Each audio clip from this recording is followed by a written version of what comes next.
Hi, I'm Kaylee, and today I will be reviewing a wig that I have received from Glamvigor. I had never actually heard of Glamvigor before they messaged me on Instagram, but today I was pulling up the page for the wig that I chose so that I could get all the information correct for you, and I noticed on the bottom of the page that it says they are a sister company to Wigshe. Now, I did a review for a Wigshe wig a little while ago, which happens to be the wig that I am wearing today, and I absolutely love this wig.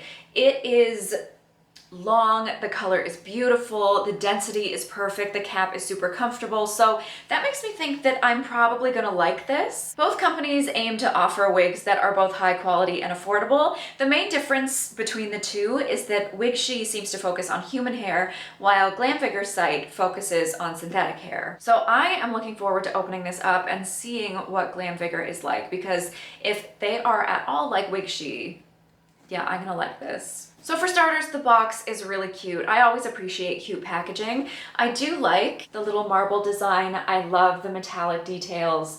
I'm a sucker for cute packaging.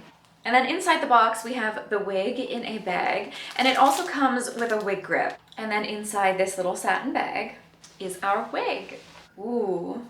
It feels super nice. Right off the bat, I can tell the fibers feel really, really nice. This wig's code is GMT002, and it's described as luxury light brown with 75% gray and white tips. Now, I don't know what the white tips is about because it looks like it's just same color from root to tip, and yes, it is unrooted, which I really, really like. There are so many wigs that have roots. If you like roots, the world is your oyster. If you appreciate a wig that is unrooted, you're a little more limited. The cap size is described as average, and it says it's 21 to 22 inches. My head circumference is 21.5 inches, so hopefully this will fit just right. And it's listed in the medium length section on their site. I think it'll probably hit around shoulders for me. And for me, that means that when it's straight, it's a good length. And if I decide to curl it, it'll be a good length. And I will be able to do that if I choose, because it is heat-friendly fiber. The fibers are made of Japanese Kanekalon, and I don't know if anybody else was sort of a goth kid in the early to mid 2000s and really loved dreadfalls, but Japanese Kanekalon was something that I remember buying just in bulk to make dreadfalls for myself.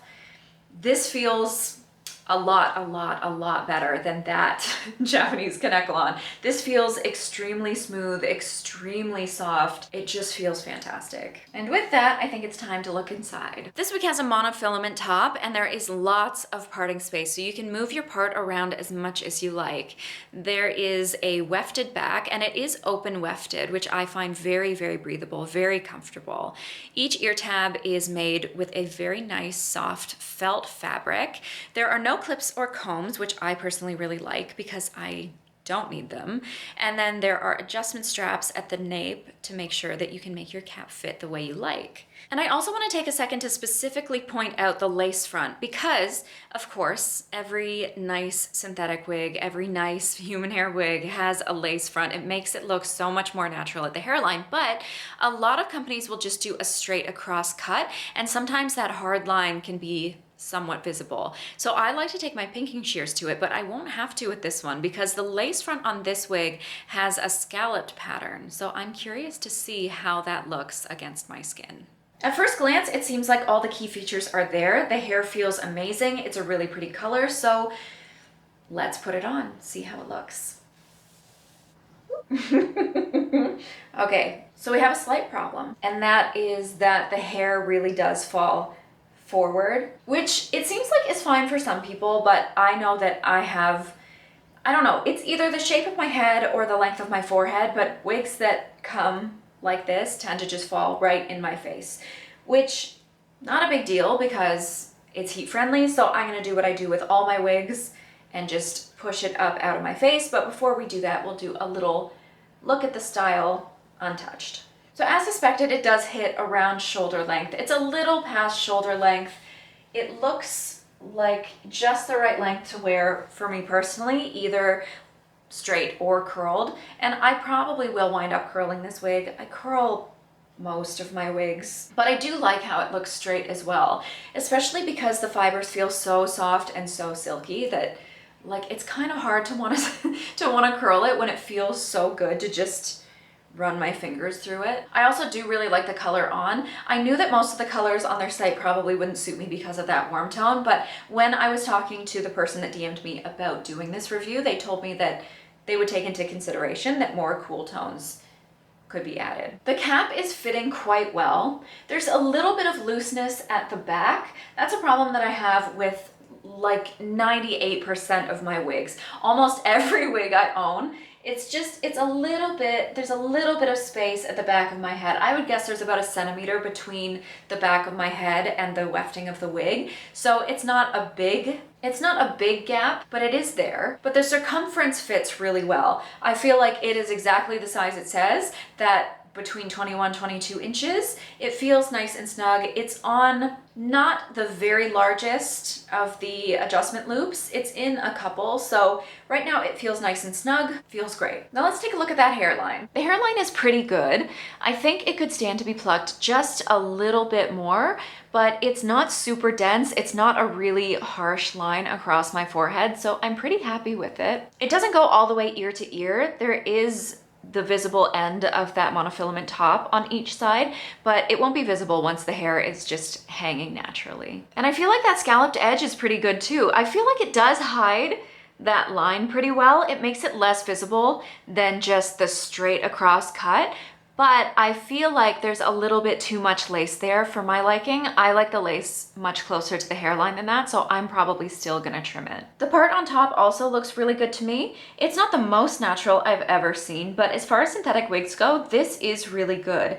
And because it has that monofilament top that goes so far side to side, you'll be able to move that part really wherever you like, because there is just so much parting space, and I do prefer a bit of a side part, so I'll be moving that for myself. Now that we've looked at the style as it is straight out of the box, I'm gonna make a couple tweaks just to make it more my own. The first thing I wanna do is just move the part over, because I prefer it to be a little bit to the side. Then I'm going to clip just to secure things. And then I'm gonna use my heat comb. The Glamvigor website has a temperature recommendation. This does not have temperatures on it, so I just have it at the very lowest. It goes from 1 up to 20. So I'm just gonna leave it at 1, because often synthetic fibers need just the slightest little bit of heat to get where we wanna go. And from there, I'm just gonna push the comb into the fibers right at the part and press down. I'm gonna do that on both sides and see how stable that is. Then I go through it just a couple more times to be sure. Then I just go all the way around the part like that. So the next place that I'm gonna need to do work is at the front, because I moved the part and the hair is staying where I want it to. It's falling to either side very nicely, but the front is still right in my face. So gonna need to push it back. I'm gonna clip this side back because I will work with it second. When I do my part on the side, I like to work with the side that has more hair first. So I'm gonna start on this side. And all I'm gonna do is take that hair at the front hairline, pull it back, and very carefully run my hot comb back, up, and over to the side. And of course you have to be careful while doing this because the hot comb is naturally hot. You could do this with the hair on a wig stand, but I personally prefer to do it while it's on my head, just because then I can see how it's gonna look on, as opposed to on the wig stand. It might look a little bit different. I have to pop it back on to check, back on the wig stand. This is just easier for me, even though it is a little bit risky. So once I've gone across that front hairline, just pushing up and over to the side, I often feel like then along this side, it looks like it's going too far up, whereas I really just want it in the center there going up and over. So I will section out just that first inch or so, and then from there, push more to the side as opposed to up and over. It'll also help cover that transition area between where the monofilament top and the wefted section meet. And then we flip this back over. Beauty. Then we work with this side. So on this side, the smaller side of my side part, I don't want to do a full on up and over because it will really leave that transition area too exposed. So I do a little bit of an up and over, but I often then wind up just sort of brushing back down, and that will keep it up and out of my face, but then cover that little transition. And I really like the way that this fiber is responding to the heat. Like I said, it does not take a lot of heat for most synthetic fibers to respond, and this one is definitely the same. See, I feel like that little tweak at the hairline, just using the hot comb to push it up and out of my face, made a world of difference, because now it looks like me. This looks like my kind of wig, the kind of hair that I would wear, how I would style my hair if I still had my own hair.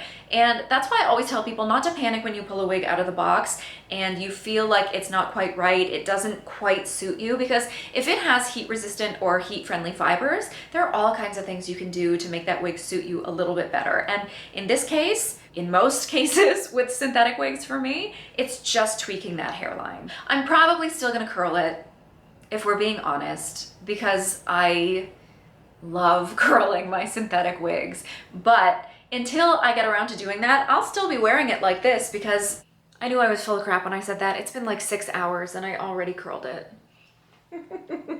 I really do love this style. I think it's very cute, and right now it's winter, which means that I'm wearing a lot of sweaters, I'm wearing a lot of coats, and this length is really good for this weather and those clothes, because the long wigs just rub too much against the back of my coat and get all tangled. This is not going to have that problem. So I see this being worn pretty regularly for the next few months. So if you're looking for a high quality, affordable synthetic wig, I would definitely say check out Glamvigor, because they're fantastic. I have a discount code in the description that you can use. It should be Kaylee10. That'll get you 10% off your order. And I hope you love it as much as I do, because yeah, now that the hairline is pushed back, I'm into this. I hope this was a helpful look at one of Glamvigor's products. Thank you so much for watching, and until next time, bye.